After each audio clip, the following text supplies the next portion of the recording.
Good day, everybody. Welcome to the Lifetime Trainer Talks podcast. And we are going to talk about some cool stuff today. You know, there's a big, huge rage boom over the last maybe 7 to 10 years of something called battling ropes. And today we've got Mr. Aaron Guyett, who's got his master's degree, bachelor's, CSCS. He's a husband and father and the education director and master coach at Living Fit, and we'll talk into what Living Fit is and how that torch has been passed from the founder of Battling Ropes as we go. But he's also Marine Corps training chief and founder of 3 different organizations that he used and sold. Welcome to the show, Mr. Aaron Guyett. Thank you so much, Jason. Thanks for having me. Honored to be on this. No problem, man. And I know this has been kind of a long time coming. We've been trying to work on this, and I appreciate it. But let's jump into kind of the history and where this thing kind of came about, and then really why you feel like it's exploded really as a training tool. Yeah. So first of all, I think it's important to state that ropes have been around with humanity since 40,000, 60,000 year old archaeological digs. We find tools where humans are using ropes, and we see that all the time, right? We see that humans are using ropes for all sorts of things.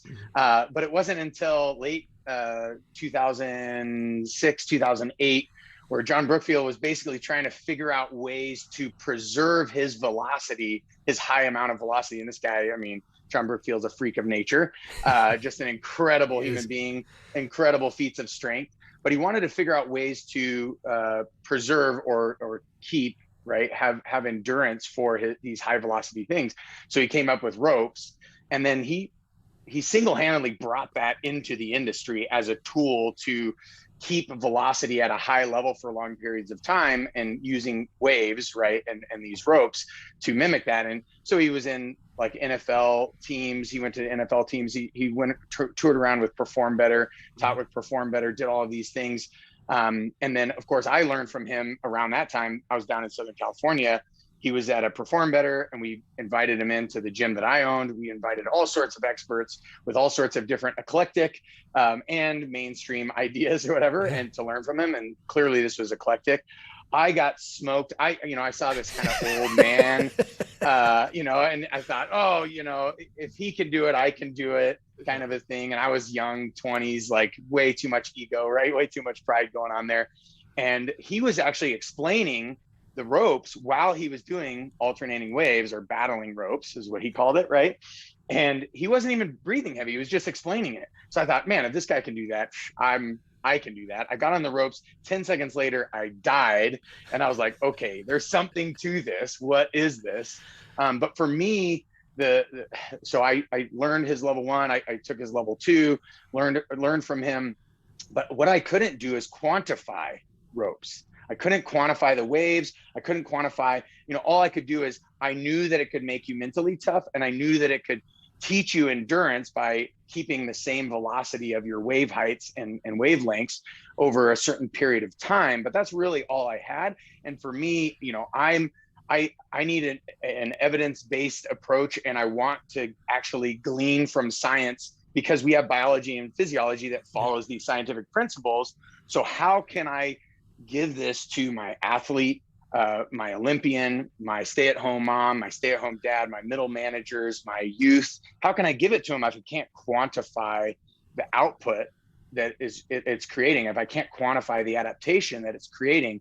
So I started to dive head first into physics, and I found that wave physics, the variables in wave physics, actually parallels the variables in mechanical physics that we typically use and really take for granted a lot of times when we're training people push-ups or bench press or squats or whatever. We're using mechanical physics to create power output.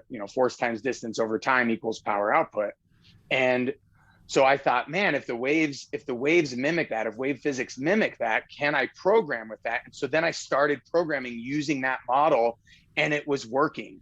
So I was writing down specific, outcomes that I could get using this quantified approach, and it was working. And it started working with every single type of client. And then man, it's a low impact tool. It tends to be concentric only, right? So there's not a whole bunch of DOMs that come from it. You can use it really close to your competitions, things like that, No right? DOMs, And but a pump. yeah, super pump, yeah, for all the bodybuilders, absolutely. I actually got a bunch of bodybuilders on the East Coast that have like totally implemented as a way to like create that pump. But yeah, and so yeah, that the rest is history, right? That's great. Thank you for that. And one thing I have to ask, because I didn't go through, I heard that in order to pass Brookfield's original level 2, there was quite a feat you had to do at the end of it. Would you mind explaining what that is and that was? Yeah, yeah, I mean, it was incredible. So the probably the most difficult thing was you had to using 4 different pulling methods. So where you wrap the rope around a post or whatever, you have to pull 1 mile of rope. So every quarter of a mile, you get put into a different position. And we were talking about a little bit before the call, like how John Brookfield will put his feet up on a wall, but he'll pull a mile of rope in a plank position with his feet up on a wall. I mean, this guy is Bananas. phenomenal, right? And so we basically had to do 4 different positions of pulling, right, for a quarter mile each, equaling a full mile. Wow. And then you had to do 20 minutes of nonstop alternating waves. That's the one. Holy, I didn't even know. I thought it was just the 20 minutes. I didn't know the other stuff. Just try. More. Everybody out there, just if you've never done it, even if you have done it, hell, just give it a whirl for 2 minutes and then post on, what the heck you felt like. Yeah. Well, and your waves have to go all the way to the anchor, right? Yep. They can't stop short. It's amazing. Like you think, oh, that's my lactic threshold, but you're 2 minutes in, 3 minutes in, you still have, 17 minutes left, 16 minutes left. And then you realize like, no, that wasn't my lactic threshold. Yeah. That was what I perceived lactic threshold. Pretty interesting, pretty cool. Yeah. Wow. That's great. Well, thanks for that, man. It's a great to understand kind of the history of it. Let's dive into just why do you think it's exploded? I mean, they're everywhere, and we'll get into the do's and don'ts and all that other stuff as we get going. But why do you think it's exploded? Well, so I think first off, it's this intimidating yet aesthetic and really intriguing kind of like dynamic tool. You can do all sorts of different kinds of movements. It looks really cool in slow-mo, right? And so people pop it up on Instagram, people pop it up on YouTube all the time. Unfortunately, I would say that about 90% of those people are doing at least 3 big mistakes. And we'll get into those a little bit when we talk about like kind of the 5 things to implement with battle ropes. But it's this really dynamic, really fluid, really cool looking tool. But then on top of it, as you start to work with it, you realize it's low impact, right? You can really train any movement pattern that you want to with it. And then if you understand the physics behind it, you can train endurance, which is what most people train, upper body endurance, right? Finisher type stuff. But you can also train strength, you can train power, right? You can, and the list is endless on how you can train with this tool once you understand the principles behind the tool. Got it. That's great. Well, so obviously you mentioned, and again, as people know that listen to the podcast, it's the main reason why I created and asked to create it was one, to give light to the people who know what the heck they're talking about and have been educating people for years. And, I always say the Instagram that's got 2 million followers, they could be good, but in a lot of cases they're really good at marketing, and that's okay, do that. But why not listen from the top people in the world, the founders, and you learned underneath the guy who kind of invented it. So let's talk about, the benefits, all of the different benefits of using this thing. Yeah. And so I think the first benefit is you can train all 3 planes of motion, and really it's up to your creativity as a trainer, as a coach, on which movement patterns you're going to create as well. So you can do push, you can do pull, you could do rotate, you could do squat, you could do hinge, you could do lunge patterning, right? So all of these patterns, now you have this repetitive movement in that particular pattern. So you're going to become more efficient at that patterning. You're going to become more effective at that patterning. And then you start to look at, the physics around it. Okay, now do you want to train that pattern with power, right? Alactic, phosphagen, energy system, metabolic pathway, or do you want to train it in strength, right? Glycolytic metabolic pathway, or do you want to train it with endurance and aerobic? And so now you can take these movement patterns or complex multiple movement patterns and train them repetitively, effectively, efficiently in any one of the three metabolic pathways that every human has. I mean, to me, that's like right there, that's a gym in a tool, right? You have one tool, it's fairly inexpensive, it'll last you forever, especially if it's just single user. Even if you got boot camps or big group X classes or, you know, something like that, it's like, it'll last forever and it's fairly inexpensive, and you can do whatever, you know, whatever you can come up with in your mind to program and to quantify some sort of adaptation for your client. Got it. And, you know, there were a couple of things that you said I'd like to kind of go a little bit deeper on. Is you mentioned with regards to it's mostly concentric, and obviously there's a benefit to that, and could argue potential there's a limitation there. But, you know, can you go into that a little bit deeper on what you mean by that? Because there's some people that might be beginning listeners, or maybe, you know, people out there that are just trying it for the first time. Yeah. So if I'm, you know, if I'm pushing, or let's say I'm pulling and we're just looking at the bicep, right? And creating this movement pattern where I'm pulling. So this is the concentric. And then as the weight pulls away from me, right, that's that eccentric portion of that movement pattern. And the eccentric is really a good way to disturb the tissue, right? To get some stress and some stress adaptations for that tissue. So great for hypertrophy, great for even, you know, mobilizing, create a little bit more elongation in the fibers. So now I have a little bit more mobility in that particular movement pattern or with that particular joint and muscle combo, right? And so that would be, right, the drawback to battle ropes being concentric only. But concentric only, now I can train people in their taper when they're tapering for a fight, or they're tapering for a run, or they're tapering for some sort of central competition. I can continue to get results, continue to get increases in their performance, be it power, strength, or endurance, without having the damaging or stress induced effects of the eccentric portion of those movement patterns if I'm training with a battle rope. And that to me is huge. You also talk about people that are brand new to the gym, right? They're not going to get near as sore if you put them on a battle rope to start versus if you put them on some sort of barbell or dumbbell or something like that, because they're just not going to have as much stress going through those tissues, right, as they're going to have with the battle rope. So to me, those are huge, you know, incredible benefits to implementing battle ropes as a portion of our training. So, you know, I use other tools. I use kettlebells and barbells and dumbbells and all sorts of other stuff. And if you only have a battle rope, you're still going to get results. But if you have more than a battle rope, well, now you can use the eccentric portion when you need to and want to, but then you can also, you know, lean heavy on that concentric if you're trying to, if it's an in-season athlete and you're trying to keep them from getting too sore, or if it's a brand new user or a brand new member or a brand new client, right? And they're trying to not get super sore. They want to sit down to pee or go to the bathroom or whatever, right? Things like that. You want them to come back. You want to have early successes, right? So it just becomes a really incredibly beneficial tool with that. Got it. Well, one of the things that I haven't heard, and I love that you had said, is understanding the physics and the wave sides and the speed. And I'd love for you to get into some of that, because it's definitely something that I don't think many people even think about. They just get at it and they kind of go alternate. They go doubles, maybe some, you know, back and forth, but, you know, side to sides. But get into the, you know, you mentioned making sure the wave, you know, hits the length. So can you talk a little bit more about how you've taken the physics to apply it? Yeah.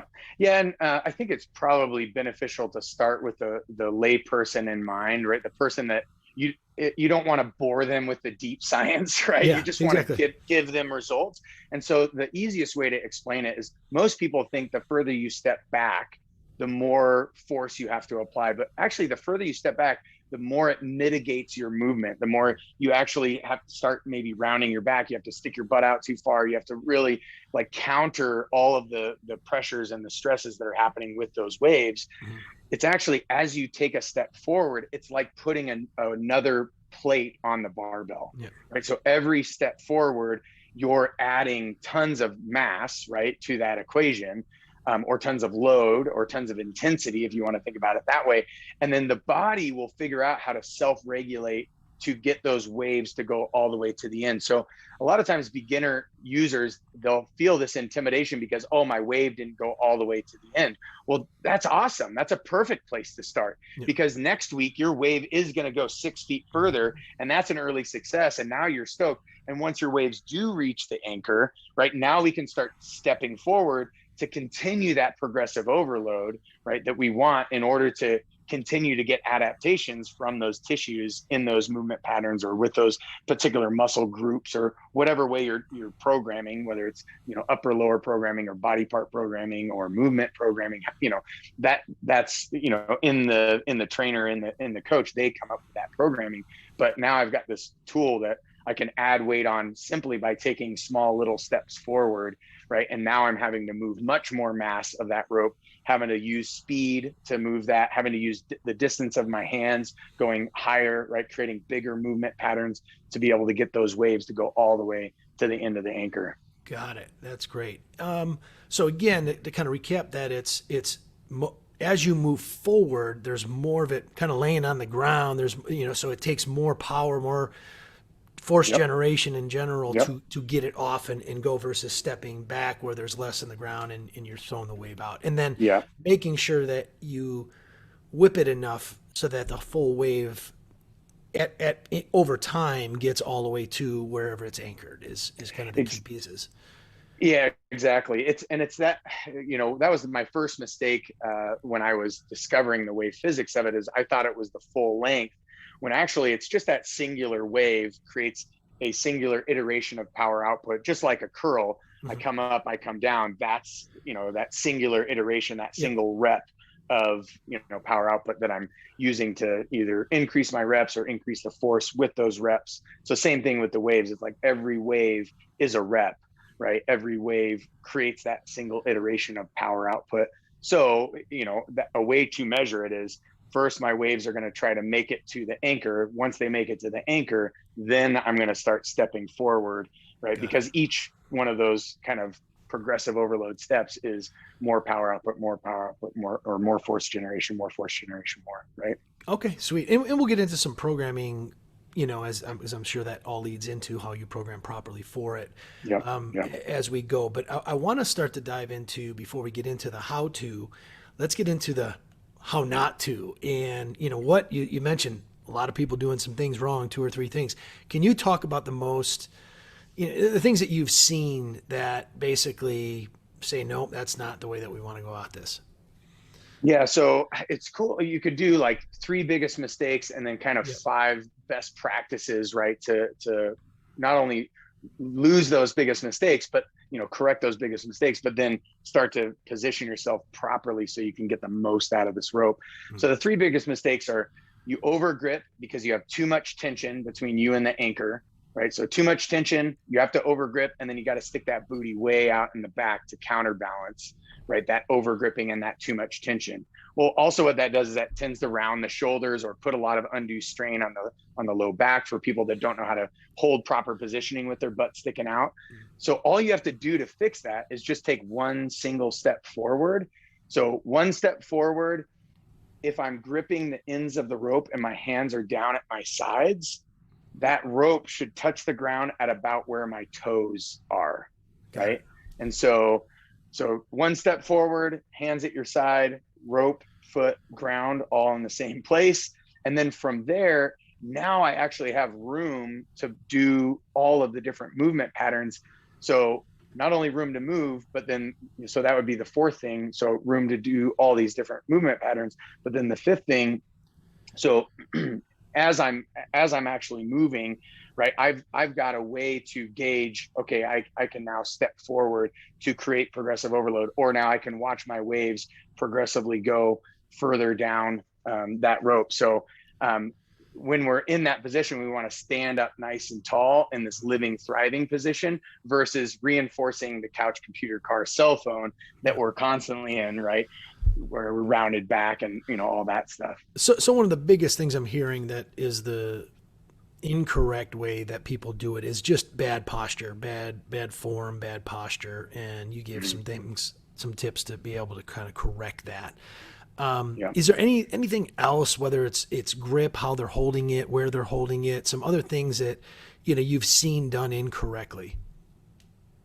Yeah, so typically I don't train anybody initially how to grip it. Um, I just let them naturally, intuitively grab it and move it in the way that they think is best. Yeah. But oftentimes, when they're that one step forward, there's a lot of slack in that rope, and so they're doing weird things like picking up their shoulder or trying to put a bunch of body English into it, either swaying forward or swaying backward to try to get more out of the wave. And it's like, no, just do the movement pattern that you're supposed to be doing. So if it's a lateral wave, just moving your hands side to side, whether you're using rotation for that movement or frontal plane, lateral engagement or lateral movement for that movement. Vertical waves, same thing, just up and down. There's no need to put a bunch of body English into it.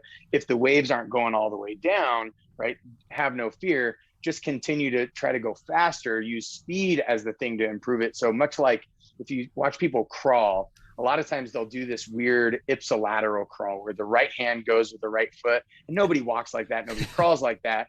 It just looks funky. It feels funky when you're doing it. And actually the best way I've taught people how to get out of that is just go faster, and they go faster. And then intuitively the body knows contralateral movement patterning. And so then it works better. Same thing with the rope. Don't try to do a different movement. Just go a little bit faster. The only time I'll change up grips is if I have a particular sport or performative drive that I'm trying to get after, adaptation I'm trying to get after. So like a baseball player, golfer, or something like that, they're going to typically grip sort of that regular underhand grip in the same way that it would grip their bat or grip their golf club. Unless they're pro golfers or they've been, playing baseball for a long time, then I'm going to switch it and have them grip sort of that overhand grip as opposed to the underhand grip, where the rope is now coming out the other side of the hand, because I don't want them to have an overuse injury because they are constantly swinging the bat in that same gripping pattern. Great tip. Yeah. Yeah. That's great. And so with regards to using them properly, you gave those 5 tips. Would you mind going over that and then just kind of giving, anything else that you can give to the listeners on, hey, here are the things you absolutely want to start with and how you do this thing properly.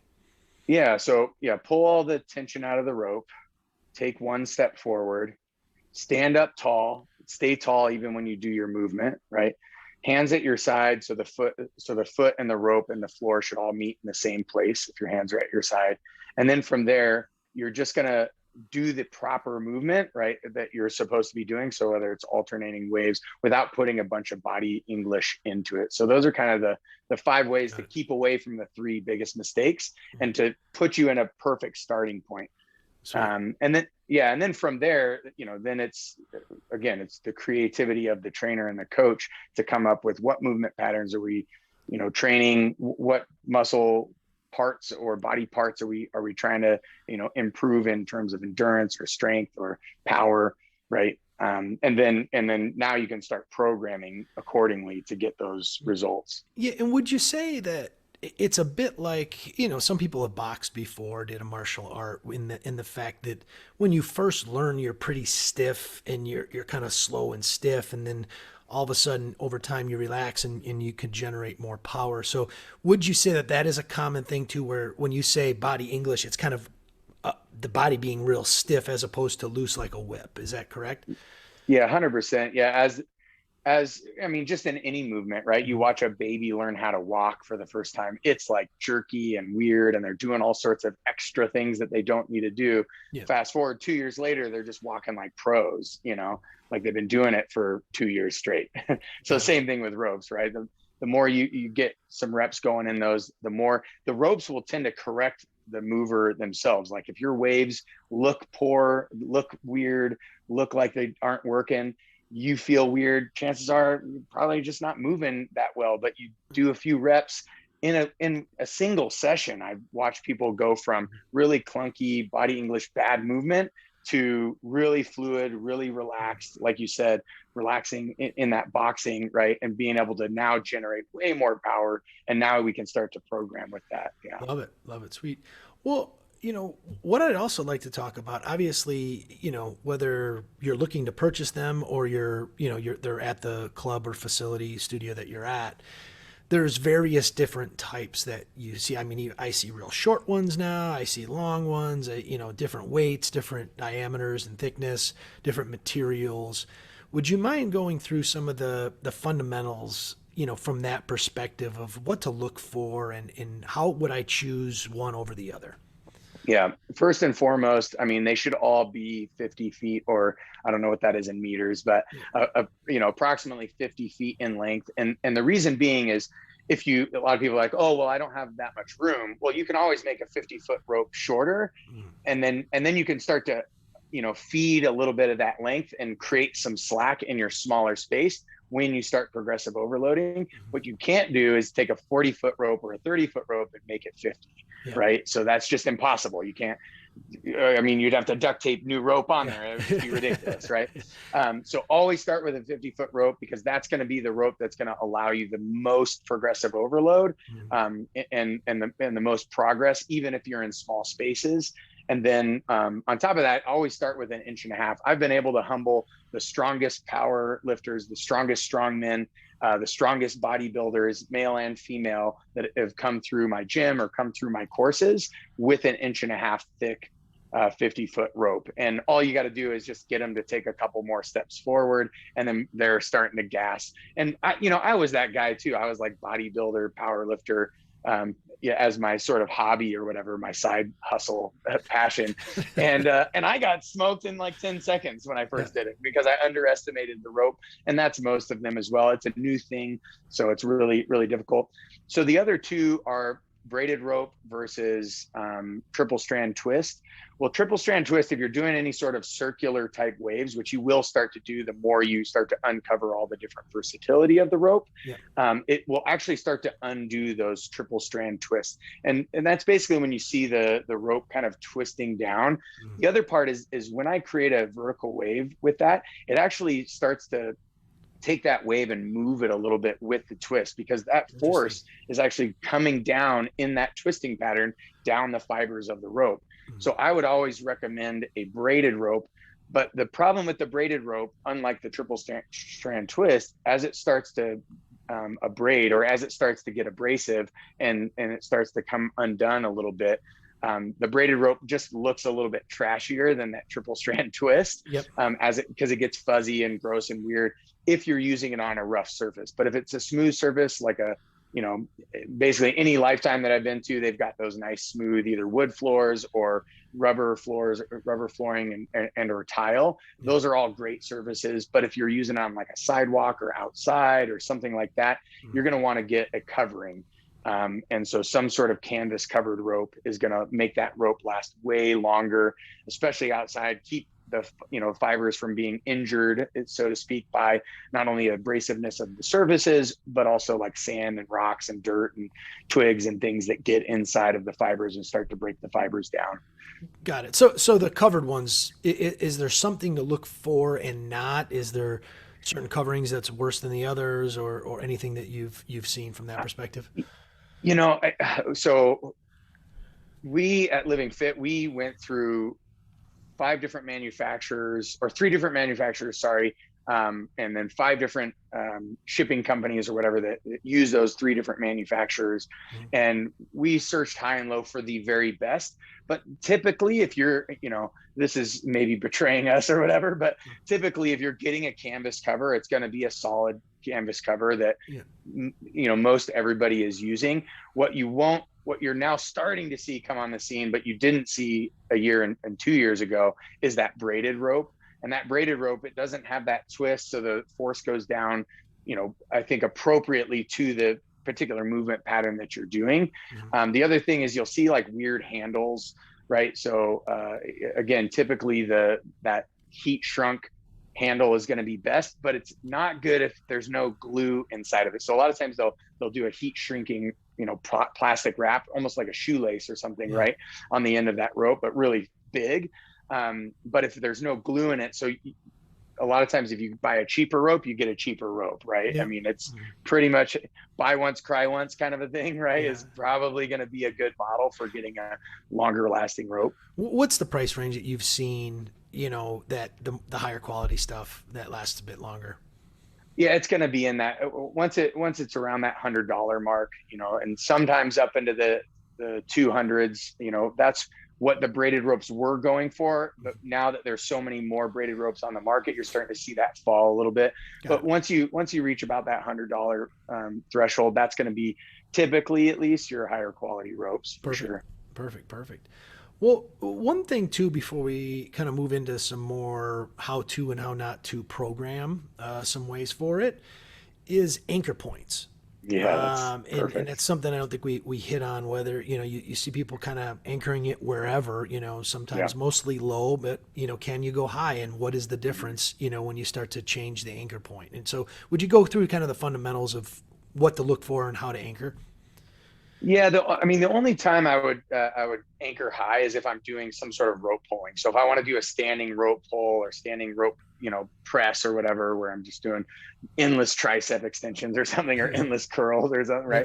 right? I would want it a little bit higher, and then that's going to keep your low back from getting too into that movement.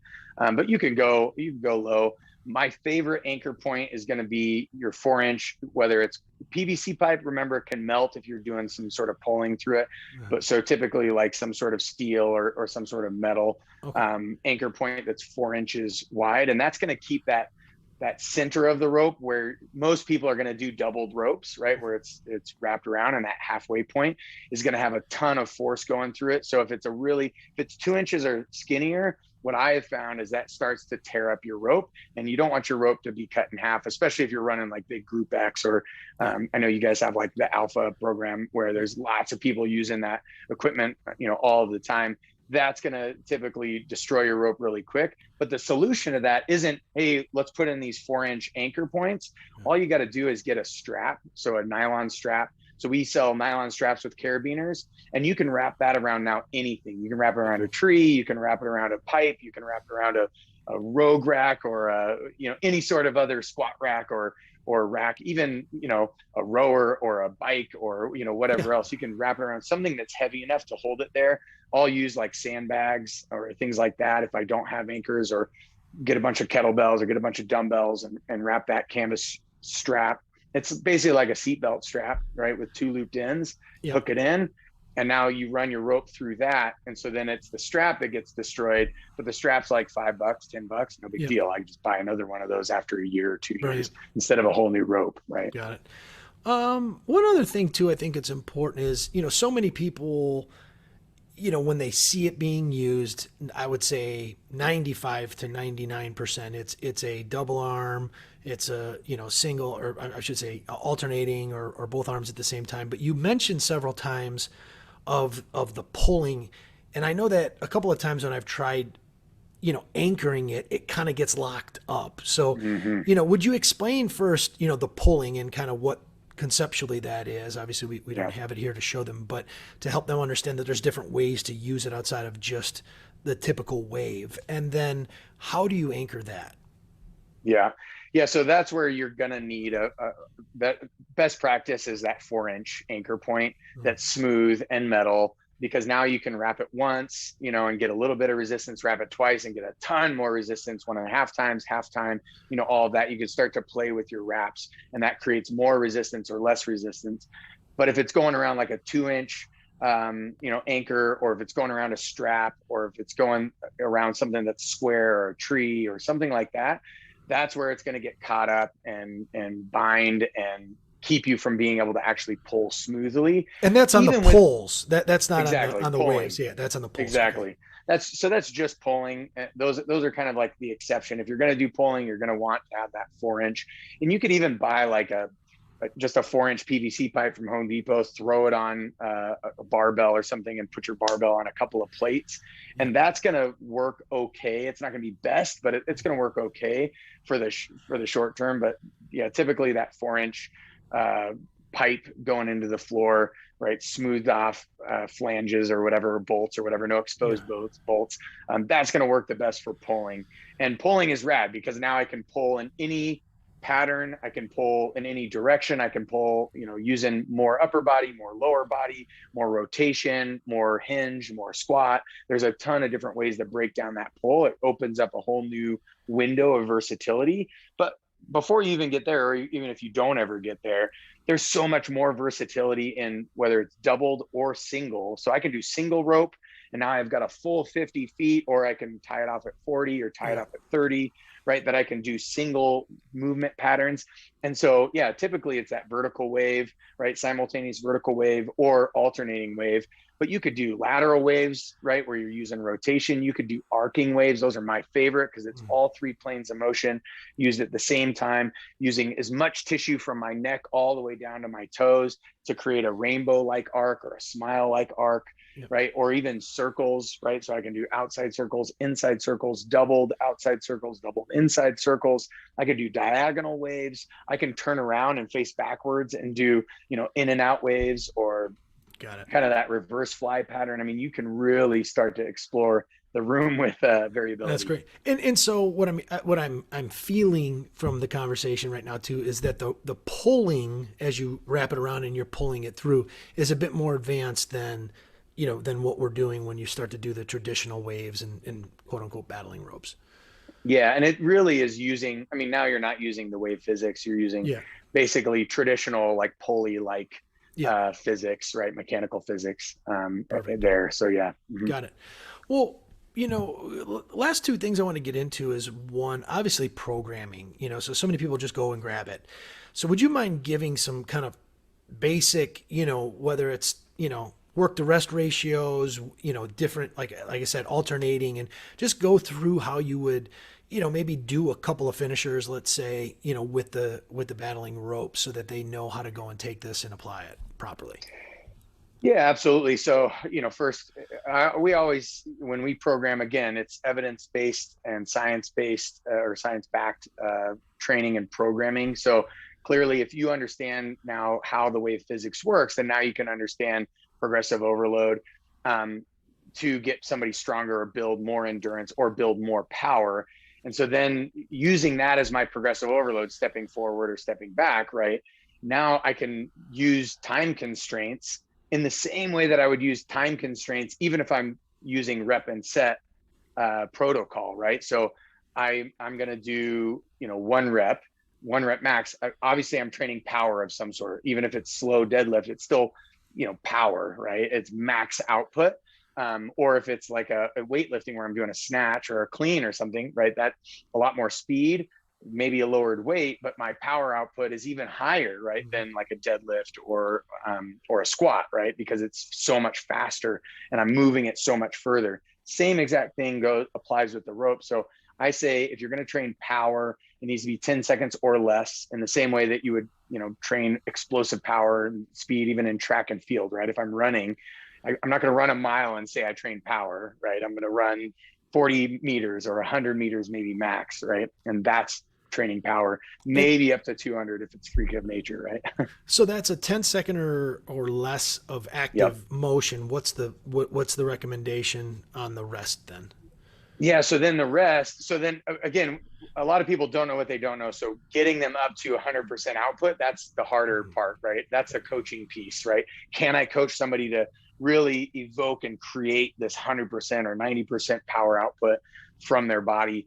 And so if I can, then they're going to need at least 50 seconds of rest if it's 10 seconds of work, right? Yeah. And 1 to 5, that's going off of like the NASA model of work to rest. If it's in a CA, then it's like 1 to 20, right?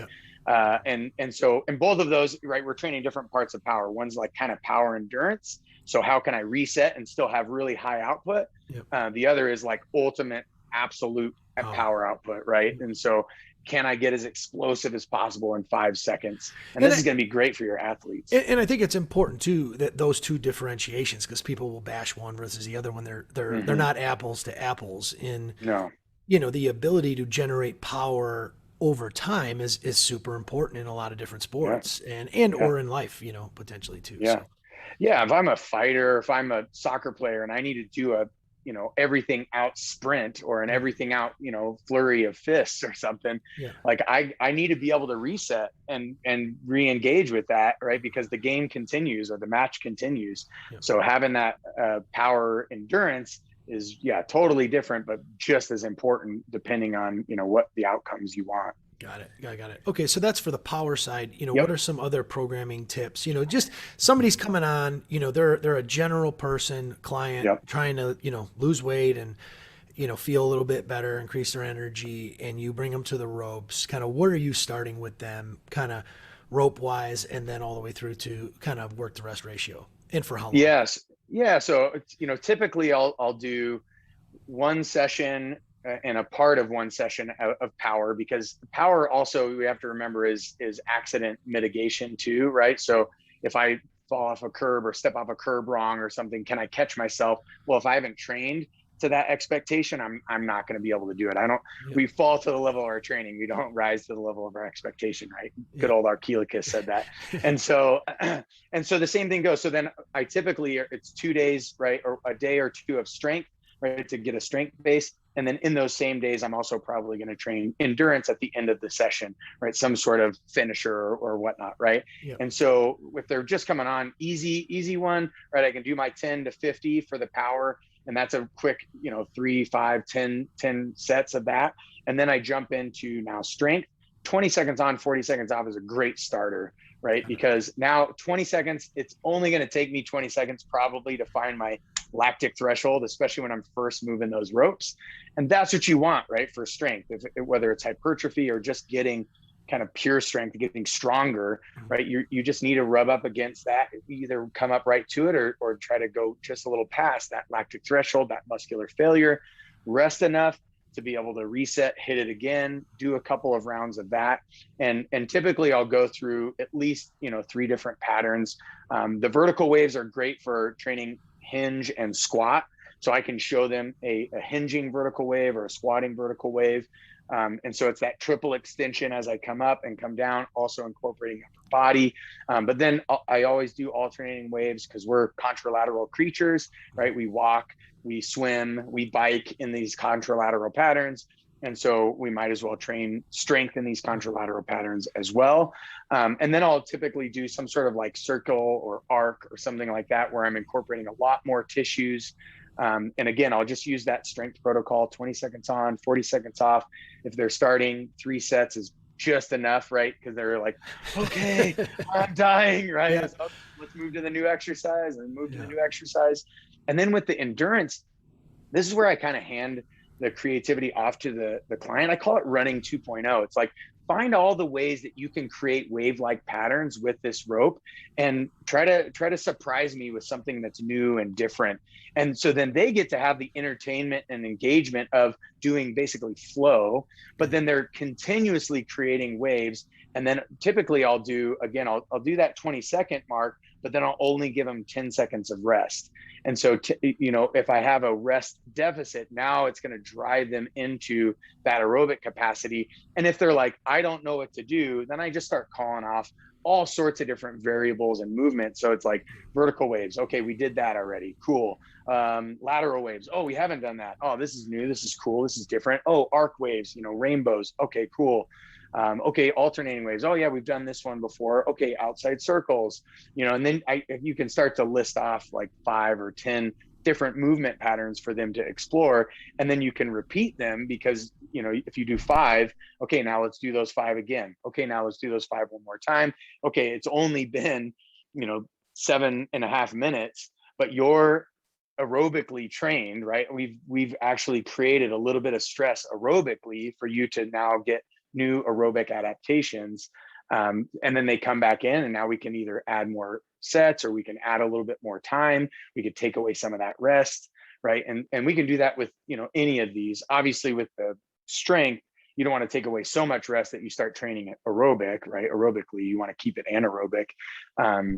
Same thing with the power. But now you have the freedoms because you have these basic, starter protocols of work rest variables and sets that you can start now adding on to that.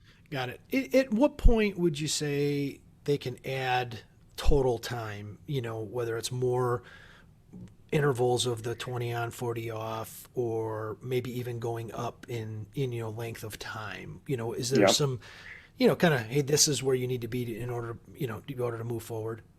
Yeah. So, so as long as you have quality movement and quality waves all the way to the anchor for the entirety of the work time, Yep. given the amount of rest and for all of the sets, it's just like, yeah, I was able to accomplish my bench sets and reps with quality form. It didn't, I didn't need a spotter or anything. So now it's time for me to either go up and weight. And so now we know you just take another step forward. We've just added on weight, or B, I can add a set, or I can add, a little bit more time to that work, or take away some of the rest in the rest portion. Got it. Got it. Got it. Awesome. Well, this has been great. And I know that there's a lot more education. Obviously, this is just the beginning, and hopefully you guys get some good, takeaways if you've never used them, or maybe if you use them, you're listening and saying, oh, probably should switch around, do a couple things. So hopefully you got that. But there are going to be some people that really want to go down the rabbit hole and really love it. I know you guys have some quality education. Would you mind just, giving an overview of that? And then obviously we'll put the links in the show notes. And, I believe that for lifetime people, there's a pretty good discount that if you work for us that you also, are able to get. So that's a perk of working at Lifetime as well. But would you mind talking about the education and the company and all that? Yeah, absolutely. Yeah. So Living Fit, again, we use that, science-backed, research-based, right, modality or technique or principle to come up with our education.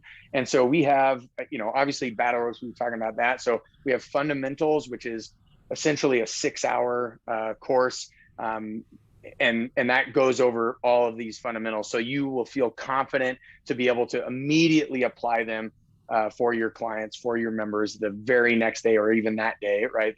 That you learn the fundamentals. And then we have an advanced, which dives into the nitty gritty of programming, nitty gritty of, specifically programming with one-on-ones or small groups or large groups. How do you logistically set that up? All of that, and obviously dives much deeper into the programming and the coaching and the cueing aspect of that Battle Ropes. And it's a 2-day course.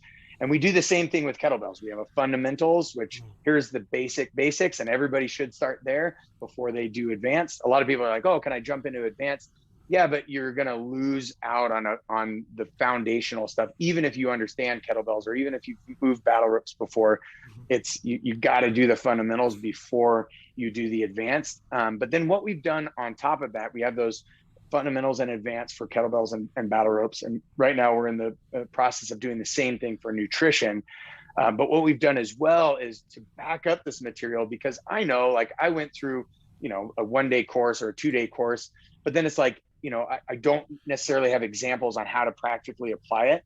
So what you also get is examples on how to practically apply it. You get access to the frequently asked questions. You get access to the benefits. You get access to the biggest mistakes. You get access to the ways to do your setups, or how to choose your ropes, or how to choose the right kettlebell weight, all of those things. So we make sure, because, obviously we've been teaching a lot of people for a lot of years and realize, oh shoot, these are some of the, things that just keep recurring. So let's just add those in as a perk to, taking that course. Fantastic. And that is livingfit.com.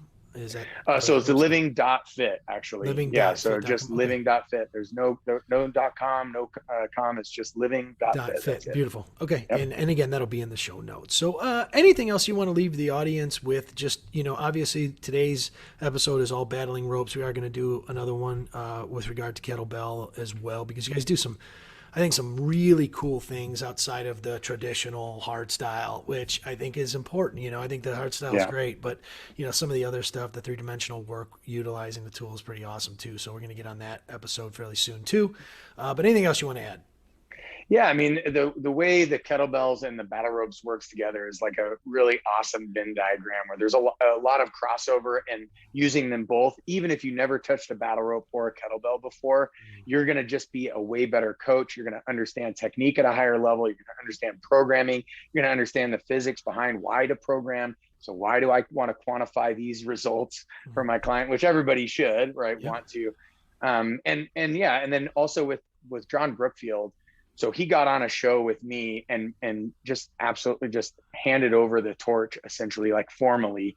He's moved on to other things, and he's like, you are now the battle ropes guy.